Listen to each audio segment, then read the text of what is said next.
Overnight, the families of Israeli hostages protesting in Jerusalem, demanding Israel and Hamas agree to the sweeping ceasefire proposal laid out by President Biden on Friday.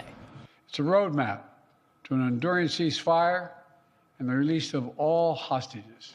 The three-phase plan calls for the freeing of all hostages, living and dead, in exchange for an end to the war, a ceasefire, and Israel's withdrawal from Gaza.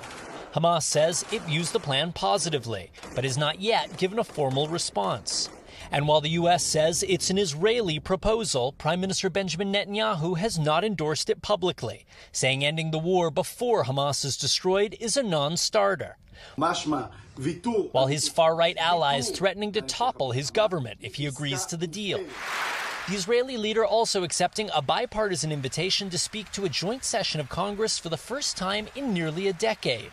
But some Democrats threatening to boycott. Bring them home. Over the weekend at the annual parade celebrating Israel in New York, marchers calling for the release of the hostages. Shalom. Among those still captive, Israeli-American Hirsch Goldberg Poland. We met his parents in Jerusalem as they await news of a deal.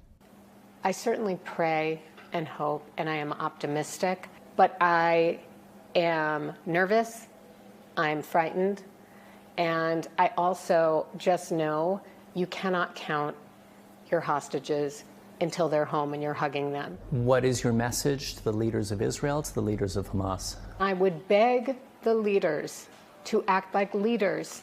And part of being a leader is you put your people ahead of your own personal self-interest. And I would beseech all the leaders to do that. Now, it remains unclear exactly where Israel stands on this deal. A senior Israeli official tells NBC News that President Biden's description of the ceasefire proposal was, quote, not accurate, saying Israel has not agreed to withdraw from Gaza. But the White House is saying that if Hamas agrees to this deal, it expects Israel will too. Savannah. Raf Sanchez is Jerusalem for us. Thank you very much. Hey, thanks for watching. Don't miss the Today Show every weekday at 11 a.m. Eastern, 8 Pacific on our streaming channel, Today All Day. To watch, head to today.com/allday or click the link right here.